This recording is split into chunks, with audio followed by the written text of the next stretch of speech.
എന്താ ഇങ്ങോട്ട് വന്നത്? അമ്മ ഒരാപത്തിൽ നിന്ന് രക്ഷപ്പെട്ടു വന്നതാ. നിർത്ത്. ആപത്ത് എന്താണെന്ന് ഞാൻ കേട്ടു. എന്നോട് ക്ഷമിക്ക് രാഘവ. എന്നോട് ക്ഷമയൊന്നും ചോദിക്കണ്ട. ഇവിടെ താമസിക്കാൻ പറ്റില്ല. നീ മിണ്ടി പോരുത്. ഞാൻ പൊയ്ക്കോളാം മോളെ. നിൽക്കൂ അമ്മേ. ചേട്ടാ, ഞാൻ കാല് പിടിച്ച് അപേക്ഷിക്കാണ്.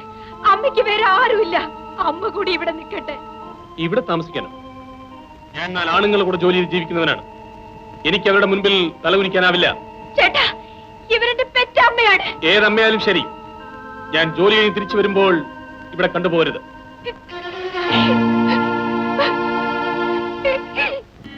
ഓ, പോയില്ലല്ലേ?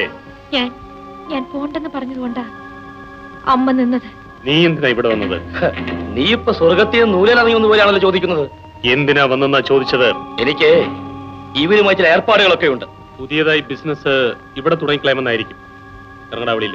ഞാൻ ഇറങ്ങണമെങ്കിൽ നിന്റെ അമ്മായിമ നിന്റെ കയ്യിൽ കൊണ്ടുതന്ന പണം ഇങ്ങ് തരണം. ഇവിടെ ഒരു പട്ടിയും പണം കൊണ്ട് തന്നിട്ടില്ല. പണം കിട്ടാതെ ഞാൻ പോവില്ലടാ. പോവില്ലേ? ഇല്ല.